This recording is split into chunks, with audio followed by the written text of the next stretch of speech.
Welcome back. This is the another series of Indian economy. Today my topic related to the features of Indian economy as planned developing economy या present trend of Indian economy. So आपको किसी से related question आ सकता है या question may be related to the present trends of Indian economy या may be related to the planned developing economy. So first of all clear the all plan 5-year plan. आपके पास जो है वो 12 5-year plan है और 12 5-year plan में से जो आपका फर्स्ट 5-year प्लान है they started from 1951 to 56। Planning commission setup हुआ था 1950 में। 1950 में प्लानिंग कमीशन बना था और प्लानिंग कमीशन के जो चेयरमैन थे वो पंडित जवाहरलाल नेहरू जी थे। सो under the leadership of Pandit Jawaharlal Nehru, India has adopted path of economic planning in order to achieve the goal of economic development. Economic development के गोल के लिए 5-year प्लान बनाया गया जिसमें कि फर्स्ट आपका 5-year प्लान था 1951 से लेकर 1956 तक। 5 साल का ये प्लान होता है। सेकंड 5-year प्लान था 1956 से लेकर 61 तक। थर्ड 5-year प्लान 61 से लेकर 66 तक। उसके बाद जो है वो एनुअली प्लान बने थे आपके 3 ईयर के 96 से लेकर 69 तक। After that fourth 5-year plan था 1969 से लेकर 1974 तक। फिफ्थ 5-year प्लान आपका 1974 से लेकर 78 और 78 से लेकर 80 तक रोलिंग प्लान बने थे, ये भी आपके ईयर के प्लान है। सिक्स्थ 5-year प्लान आपका 1980 से लेकर 85 तक है और सेवंथ 5-year प्लान आपका 1985 से लेकर 90 तक और बीच में भी गैप पड़ा था यानी कि ये 2 ईयर के प्लान थे 91 से लेकर 91 टू 92 यानी कि 90 से लेकर 92 तक आपके 1 ईयर के प्लान ये 2 साल के थे। एट्थ 5-year प्लान जो था वो 1992 से स्टार्ट हुआ था 1997 तक। नाइन्थ 5-year प्लान 97 से लेकर 2002 तक और 10th 5-year प्लान शुरू हुआ था 2002 से लेकर 2007 तक। 11th 5-year प्लान शुरू हुआ था 2007 से लेकर 12 तक और लास्ट जो आपका 5-year प्लान था वो 2012 से लेकर 17 तक था। लेकिन 2015 में जो है वो नीति आयोग इम्प्लीमेंट हो गया तो प्लानिंग कमीशन को बंद करके नीति आयोग जो है उसने उसको टेक ओवर कर लिया था। अब इन 5-year प्लान को आपने कैसे याद रखना है? देखिए है तो 5 साल के प्लान है, आपको पहला प्लान पता होना चाहिए कि कब शुरू हुआ। बाद में आपको ये पता होने चाहिए जो 1 ईयर के प्लान थे वो 3 हैं जिनमें गैप पड़ा था 1966 से लेकर 69 तक, 78 से लेकर 80 तक, 90 से लेकर 92 तक। तो इनको आप हटा ले, बाकी जो है वो सीक्वेंस वाइज आपने 12 5-year प्लान बनाने हैं। अब ये जो इकोनॉमिक डेवलपमेंट के लिए 5-year प्लान बने थे इसका इफेक्ट क्या हुआ? तो सबसे पहले जो 5-year प्लान बनाए गए थे इकोनॉमिक डेवलपमेंट के लिए बनाए गए, इसके साथ ही साथ increase in the national income. ये जो 5-year बने थे इसमें नेशनल इनकम को बढ़ावा मिला। अब यहाँ पे अगर हम बात करें कि नेशनल इनकम कितनी ग्रो कर रही थी तो during the period of economic development so national income in India was growing at the rate of the 0.5%, यानी कि नेशनल इनकम जो है वो 0.5% के हिसाब से 5-year प्लान में ग्रो कर रही थी। आपके पास यहाँ पे टेबल दिया हुआ है, जैसे फर्स्ट 5-year प्लान में कितनी नेशनल इनकम ग्रो की 3.6 और उसी तरह सेकंड में 4.1। तो लास्ट में जो आपके पास जो 12th प्लान था 6.9 उसमें हमने नेशनल इनकम ग्रो की थी, जबकि फर्स्ट 5-year प्लान में 3.6 थी। अब 2015 में नीति आयोग आया था तो हर ईयर के लिए अलग से जो है वो प्लान बन रहे थे। 15-16 में 8.1% नेशनल इनकम इंक्रीज हुई, 16-17 में 7.1%, 17-18 में 6.9%, सॉरी 18-19 में 5.9%, 19-20 में 3.6%। सो ये जो नेशनल इनकम इतनी ग्रो की हुई है और ये जो डाटा है वो CSO रिपोर्ट के थ्रू है जो 2021 में जारी किया गया है।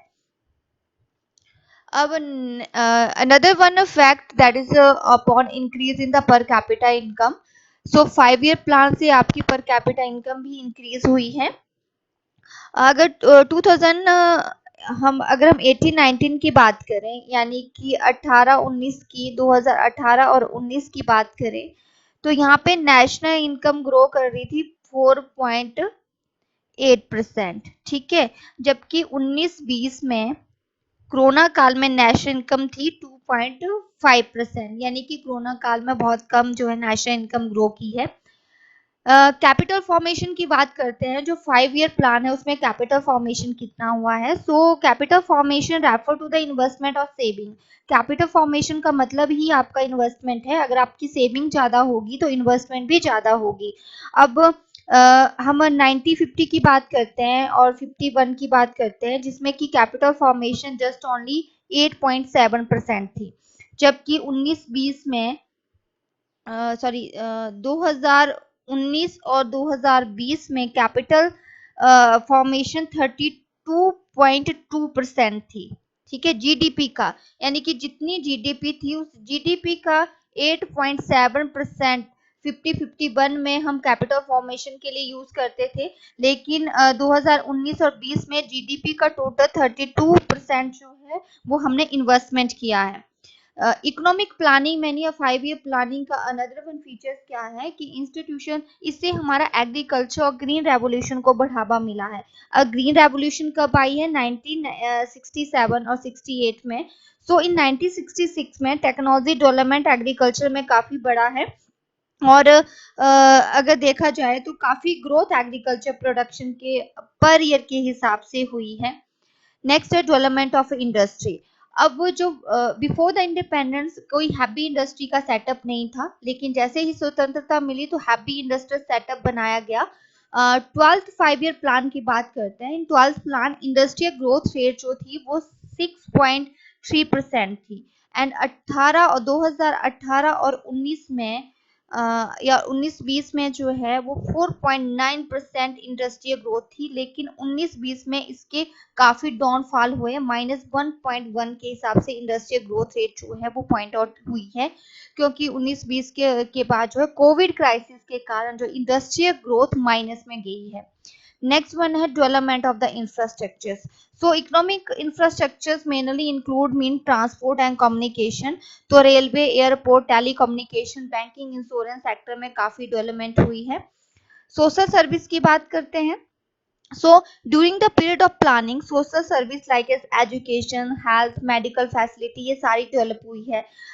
अगर हम एवरेज एक्सपेक्टेंसी ऑफ लाइफ की बात करते हैं तो 2019 में ये 16.9 यानी कि 69.7 ईयर तक जो है लोग अराइव हो सकते हैं, अलाइव रह सकते हैं। लेकिन 1951 में सिर्फ 30 ईयर तक जो थी वो एक्सपेक्टेंसी ऑफ लाइफ थी। अगर हम रिसर्च की बात करते हैं तो काफ़ी लेबोरेटरी ऑफ रिसर्च सेंटर बनाए गए हैं। एजुकेशन की बात करें तो काफ़ी यूनिवर्सिटी, स्कूल, कॉलेज वगैरह खोले गए हैं। हेल्थ की बात करें तो medical facility, doctor, nurses, bed वगैरह जो है वो प्रोवाइड किए गए हैं। नेक्स्ट वन है इंक्रीज इन द एम्प्लॉयमेंट।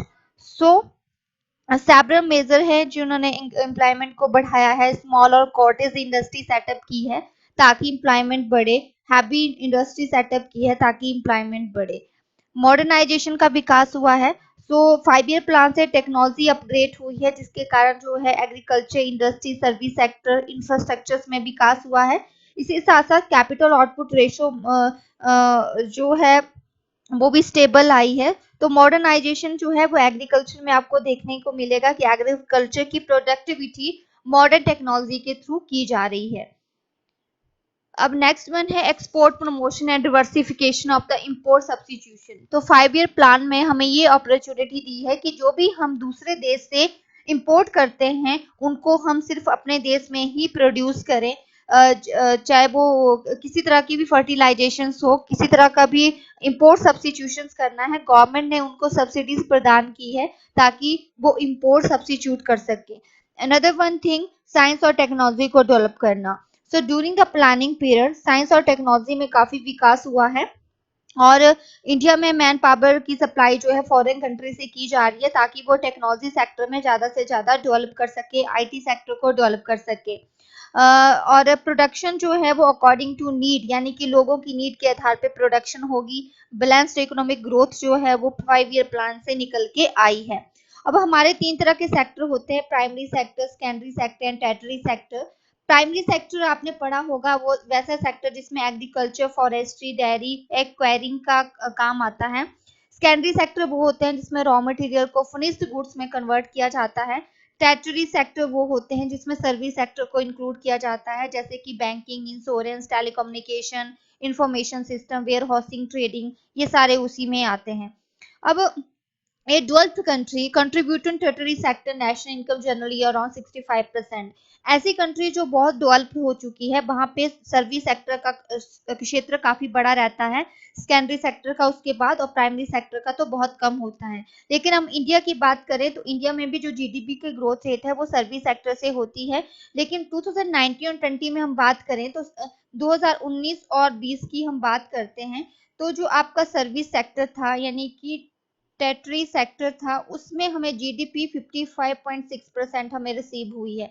जबकि आपके सेकेंडरी सेक्टर की बात करते हैं तो सेकेंडरी सेक्टर में 27.2% जीडीपी हमें मिली है, और जो आपका प्राइमरी सेक्टर है उसमें हमें 16.2% जीडीपी मिली है। जबकि इंडिया की जो मैक्सिमम पॉपुलेशन जो है 46% पॉपुलेशन प्राइमरी सेक्टर में काम कर रही है, तो वहां से जीडीपी की ग्रोथ बहुत कम निकल के आ रही है। जबकि सबसे ज्यादा सर्विस सेक्टर से जीडीपी होती है, उसके बाद सेकेंडरी सेक्टर से जीडीपी होती है, उसके बाद जो है टेरिटरी सेक्टर से जो है वो नेशनल इनकम निकल के आ रही है। ये नेशनल इनकम है जो हमें यहाँ से रिसीव हो रही है। ओके, अब देखिए जो 5 ईयर प्लान है वो बहुत इंपॉर्टेंट रोल प्ले करते हैं, क्योंकि 5 ईयर प्लान जो है वो इकोनॉमी की ग्रोथ रेट को बताते हैं।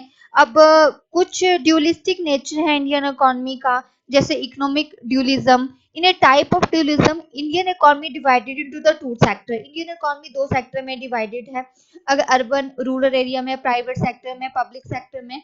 So one sector of our economy substance sector where people work just earn to livelihood। एक सेक्टर वैसा है जहाँ पे सिर्फ अर्न करने के लिए लोग कमाते हैं, जैसे एग्रीकल्चर है, स्मॉल बिजनेस है, विलेज इंडस्ट्री है। तो यहाँ पे लोग तो कनेक्टेड हैं सिर्फ अर्न करने के लिए, लेकिन वहाँ पे वर्किंग बहुत ज्यादा है, स्टैंडर्ड बहुत लो है, ज्यादातर लोग जो है पुअर है। दूसरा सेक्टर वो है जहाँ वो हाईली डेवलप्ड है, यानी कि पुअर और रिच की हम बात कर रहे हैं, अर्बन रूरल की बात कर रहे हैं। एक सेक्टर बहुत अमीर है, दूसरा सेक्टर बहुत गरीब है। यहाँ पे रिच सेक्टर ऐसा है जिन्होंने काफी यानी कि नेशनल इनकम का अगर 33% से ज्यादा लोग जो है वो रिच कैपिटल ही अर्न करते हैं, वो ही जनरेट करते हैं, तो वहां का उनका लिविंग स्टैंडर्ड हाई है, तो एक गैप बन के रह जाता है। अगर हम टेक्नोलॉजी ड्यूलिज्म की बात करते हैं, इंडियन इकोनॉमी का एक सेक्टर ऐसा है जहाँ पे आउटडेटेड ट्रेडिशनल टेक्नोलॉजी का यूज किया जाता है, जबकि दूसरा सेक्टर ऐसा है जहाँ पे इनोवेटिव और मॉडर्न टेक्नोलॉजी का यूज किया जाता है। उसी तरह सोशल लॉजिकल टूरिज्म है, यानी कि सोसाइटी का भी दो पहलू हैं। एक सेक्टर ऐसा है जो हाई ट्रेडिशनल सोच को लेके चलता है, कस्टम को, ट्रेडिशन को अपनाता है, सुपरस्टिशियस लोग हैं, अपने जो उनके कल्चर्स के रूल है उनको वो छोड़ना नहीं चाहते। लेकिन दूसरा सेक्टर ऐसा मिलेगा आपको सोसाइटी में जो एजुकेटेड है, अम्बिशियस है, लोगों के पास जो अवेलेबिलिटी है इनोवेशन करने की वो बहुत ज्यादा है। तो ये जो दो पहलू है समाज के, वो ही हमारी इकोनॉमी को डिसाइड करते हैं, वो ही हमारी इंडियन इकोनॉमी को इन्फ्लुएंस भी करते हैं।